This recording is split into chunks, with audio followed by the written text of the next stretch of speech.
Jacques, you know, I have absolutely no idea. Do you pronounce your surname differently according to which country you're in? No, it's Pantazes. Okay, Yeah. Pantazes it is. Jacques, in real life, As opposed to fake life. as opposed to online, which is where we normally spend a lot of time talking about perfume, life, the universe, and everything. And Jacques worked for Patou. Yes, I did. It's just that, I mean, worked for, that is, that's somewhat playing down your role, like top style person. I was there for 8 years. And it was during, let's see, when I joined, the first project I worked on was Joy de Bain, which was creating a bath product, a range for Joy perfume, which was an interesting experience because all the bottles and packaging had to be designed and, you know, all that. And that, in the last project I worked on was, well, I didn't make it to the end of a perfume called Forever, but I worked on it. But you see, I didn't work for the perfume division. I worked for the couture division. So. But you worked with the lovely Master Kerleo. Yes, I did. We did have lots of chats, and we had what we would call réunion every week, where we had like bottles like this, and there would be usually 4 versions of the perfume that he was working on. So it took Mr. Kerleo years to make some of those scents, and sometimes up to 12 years. So it was 4 versions a week, every week. For up to like 10 years. I mean, that's how much he worked on them. So, on top of the usual work of the nose, which most people don't grasp. Yeah. So we're basically talking about 2,000 different, what we call mods, to achieve the final fragrance that he wanted to put out for something that took 10 years, approximately. He might have some holidays. Right. Well, it wasn't every week. Okay. You know, because you know how France is. Okay, fair enough. You know, things shut down, and, you know, the month of August we don't work, and it's like that. But it was a lot of réunions. I didn't have to go to them, because most of the time my main gig was color definition and discussing colors and fonts and names and just, I don't know. I mean, I was one of the single anglophones on the team of a team of francophones. Right. So, like, for example, one of the memories I have is begging them not to call Sublime Sublime. Because it just sounded so stupid to me in English, because, like, sublime, you know what I mean? People don't say that in English. I mean, maybe they do in England, but they certainly don't in America. Nobody says, oh, it was sublime. So very few, probably. It's usually quite ironic. Yes. Idina and Patsy would probably say sublime, darling, but not in everyday life. But in French, like, it's one of the most overused superlatives. I mean, all the French ladies go on about how c'était sublime, and, like, you know, you'd smell a perfume and you go, oh, c'est sublime, you know. I mean, everyone says that in France, and they still do to this day. So, anyway, I thought, and this is where, if you want me to mention it or not, I can mention we had code names for all these perfumes, and so you probably don't want me to. I won't mention it. You can. Well, so it's my favourite word now. So Sublime was called Déclic for like 4 years, and all we did was talk about Déclic. And now I know what déclic means. And Déclic, I thought, was a better name than Sublime, because Déclic is in French a word that describes a moment where something shifts, where suddenly you fall in love, or suddenly you fall out of love, or It's an amazing name. I would translate it as the moment the penny drops. Well, more or less that. It's like what we call it. Normally, it's like that moment is like, oh, all right, I get it. It can be good, it can be bad, but it's like everything is different from that point. That's exactly it. And so now we're going to have perfumes called Déclic, because this is going to go out into the world and everyone's going to go, oh, that's a perfect name, I love that name. I'm going to register it before you should just go ahead and register it before you release this. But yeah, that's what it's called. And so that was my This was in Paris. Yeah. So my office was at Rue Saint-Florentin number 7, on the 4th floor, which would be the 3rd floor. I don't know how you do it in England, but in France the floors are numbered differently.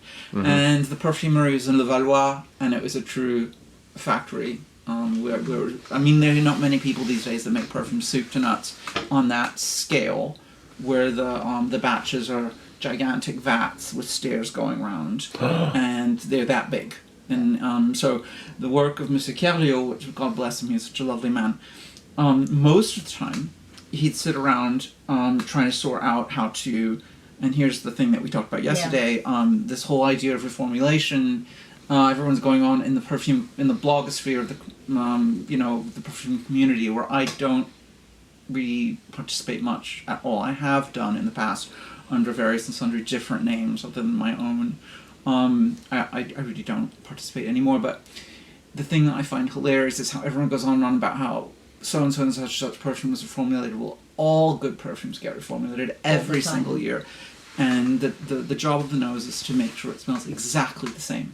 They're reformulated when they contain naturals which vary according to the harvest. So they never need to be reformulated if they're 100% synthetic. Which none of the Patou ones ever were. Exactly. So there are lots of perfumes these days which aren't ever reformulated because there's no need. Right, I can see that. Unless the factory produces a dodgy batch of vanillin, which sort of doesn't really happen. And that's because the naturals that you're using will be different. Yeah, I mean, so they will smell different. Exactly. They're different according to the season. Like even, say, mandarins, if you can harvest the green mandarin, and then when it's yellow, and then when it's red, from the same tree, and they'll smell different. Get one from the next field, it'll smell different. The following year, completely different.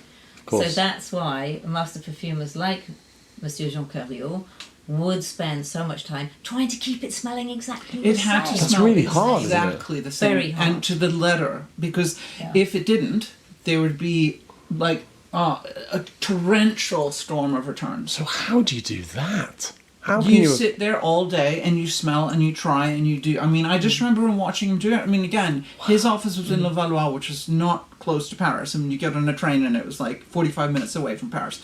So it's not like I saw him every day. I wish I did, because he was such a lovely man.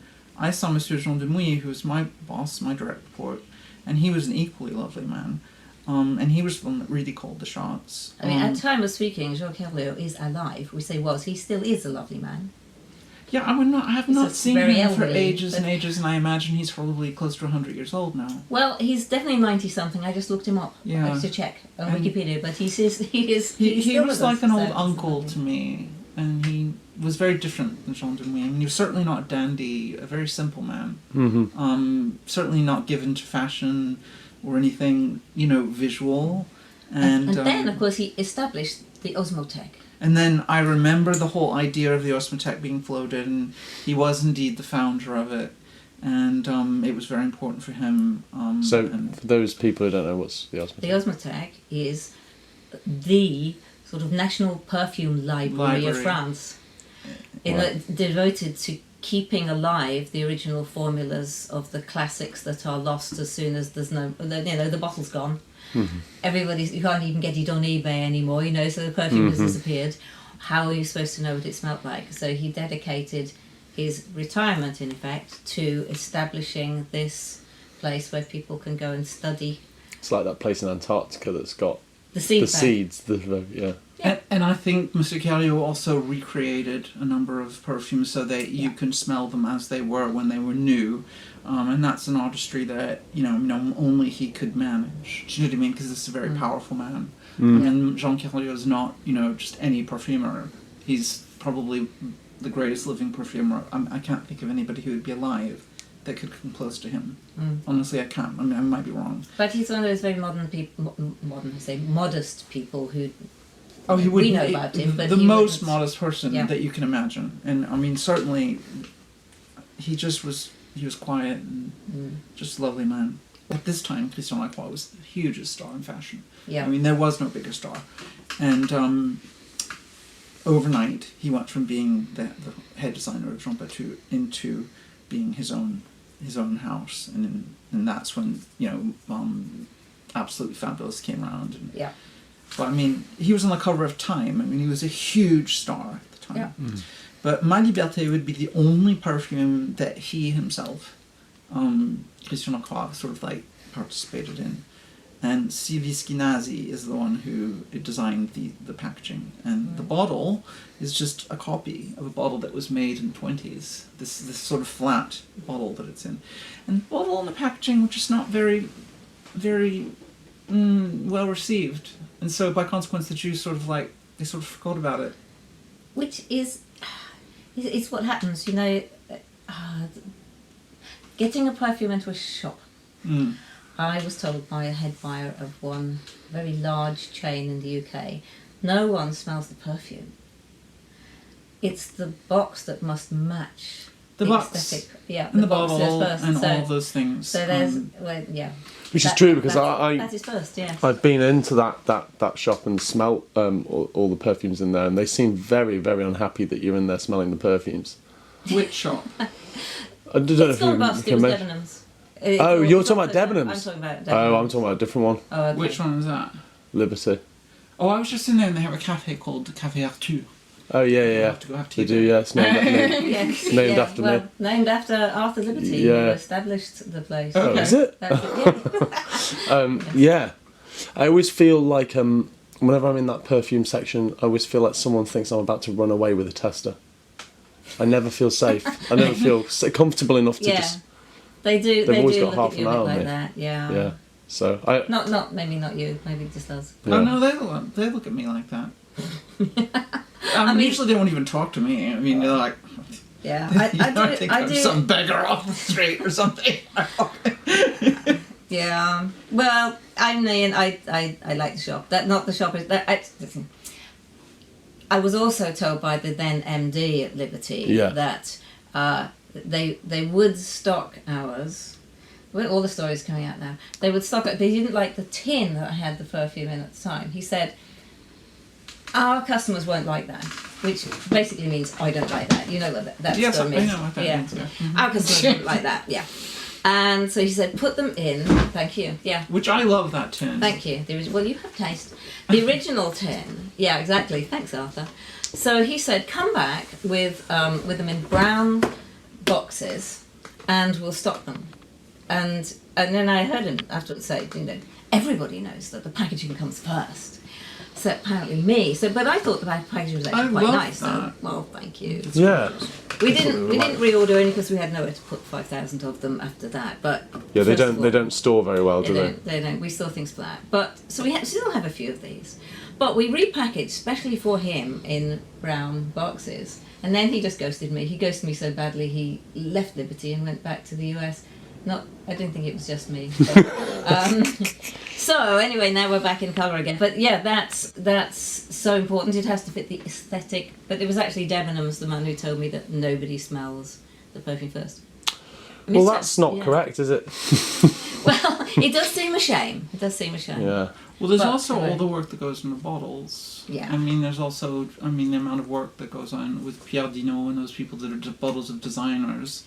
It's, it's incredible. I mean, it's not like nowadays. I think someone just sits down and designs a perfume bottle. And I remember back in the day, there was like every other day it was a different version of what bottle it was gonna, what bottle was going to be used and how. And I think all of the perfumes in those days that we remember today fondly, like the Guerins, and in those days when Guerin put out a perfume, I remember when Samsara was launched. I mean, that's all anyone talked about, because a new perfume at Guerlain was huge. A new perfume by Dior was huge. It wasn't like there were no flankers then. No. It was like when Guerlain put out a perfume, there was a new bottle, there was a new advert, there was a new whole direction. Like Samsara was very unusual for Guerlain at the time because it was the 90s. I remember another one that was magnificent was Féminité du Bois, that was at that point Shiseido, and we'd never seen anything like it, we'd never smelled anything like it, and that's all anyone talked about. And so all the different perfumers, during these famous reunions, when we'd have the marketing department, which was huge, we'd have the art department, Aka, me, and a couple of other people, and then, la direction, the people that actually called the shots. And, it was like all those things were discussed. You know, like, what about Samsara, and how about, you know, this direction that Gerlin's taking, and is this the 90s? Do you know what I mean? Because that was the big question then. What are the 90s going to look like, you know? And yes, after the shoulder pads. It was supposed to be soft and gentle, and it never really happened. It looked like Reunion, CK1. by the way, translates just into meeting. but Reunion would kind of imply that nobody had seen each other for months, possibly years. it kind of does in French as well, but Okay. it's used, you know, in corporate environments, and Yes. you know, corporate Quite like environments in that. France are very It is. different than Let's here, have a reunion. and in the America for sure. But we would just have a meeting. There's a formality about them, but I think the thing that a lot of people just don't really quite grasp is the amount of time that it would take a perfumer to make something like Samsara. Yeah. Someone like Monsieur Jean-Paul Kerleo, I'm sure he spent years on it. And the answer to Samsara from Patou was Sublime. Right. Because Sublime was a massive, help me now, amber, but it was there was something in it that was very, very highly dosed in Sublime that was unusual. But it was meant to sort of mirror the idea of this new decade that was going to be different than the 80s, and everyone was trying to do that. And Shiseido's invention of Féminité du Bois, which was made out of this cedar atlas wood, which had apparently never been used. At least that was the verbiage that we heard. Had never been used. And of course the flaconnage and the packaging and the Serge Duton's beautiful, you know, photography, because he was their art director. I'm sure most people know that, but you know, nobody looked like Shiseido. And those bottles, I mean, even though I always thought the bottle was a riff off of the Halston bottle designed by Elsa Peretti, if you put them one next to the other, they're actually exactly the same almost, except one is opaline, and with a plastic bouchon, and then the other one is you know, crystal with a crystal bouchon, but they're essentially the same idea. But you know, Halston had felt, you know, being forgotten by that point. Nobody noticed. Well, I mean, these are just observations that I had. I remember having them because, I mean, I've grown up in perfumery my whole life. I've never stopped thinking about it. And that's why Sarah thinks that my brain processes things differently than most people. Which is, I don't know if you want to talk about that, but I thought that was an interesting thing that you floated yesterday, that my brain is, like, bifurcated in ways that... Well, I think you have what it can be known sometimes as phantosmia. Phantasmia. I definitely have. I have phantasmia. This is phantosmia, but you have probably both of those things, which is that when something's strong, so if you have a very strong impression of something, then your brain just doesn't switch it off. Even after it must have washed off from your body, it's simply impossible that it is still there. It's still there. You can still smell it. I can still smell it. But I have another friend this happens to.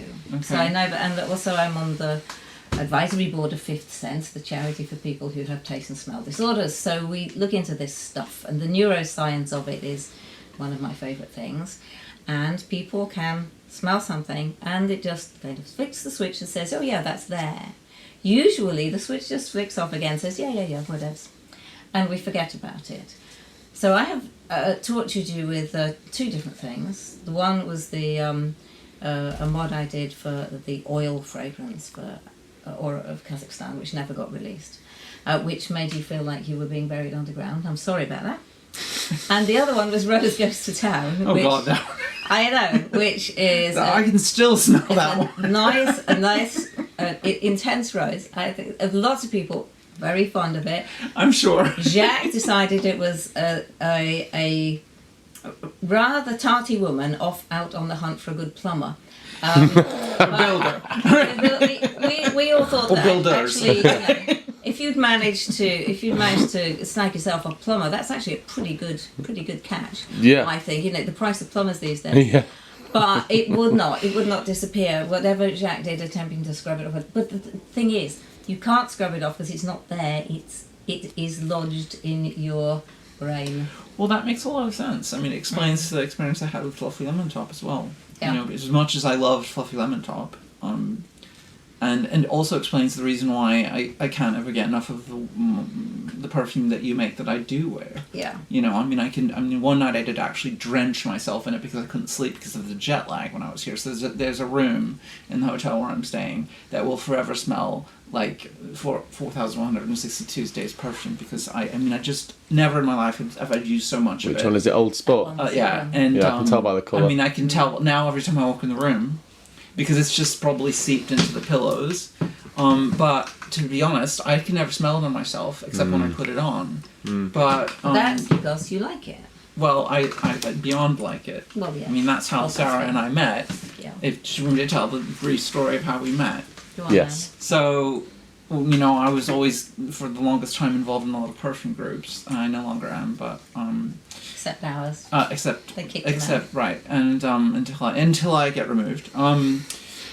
And one day I get a PM from Sarah saying, I need your shipping address. Like, I mean, really terse. You know, it wasn't like, oh, hello, da, da, da. It was just We like, I had need talked before that, but Jacques forgotten. Well, okay, so it's just, I just remember getting this and going, I wonder why. And because you didn't tell me why. Oh. And so 3 days later comes FedEx and a box, and I opened it up, and there were 2 perfumes in it. One of which was that one, and there was another one that I thought smelled like benzoin. But when I opened it and I smelled it, and I just thought, that's the best thing I've ever smelled in all my life. And I sprayed it on my wrist, and I just said, that's how I want to smell for the rest of my life. You're talking about Old Sport? Mm-hmm.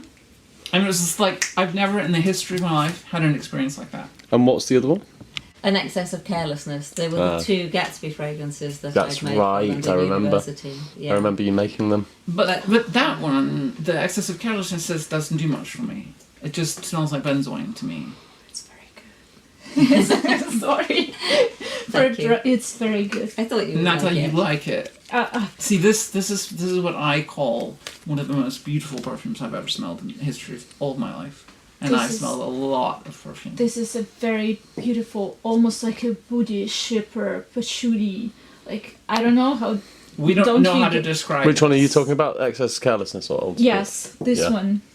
Oh, Nata's in love with excess of carelessness. No, that's not the one I like. Yeah. It's the frangipani pink one. Yeah. Yeah. Okay. Old Sport.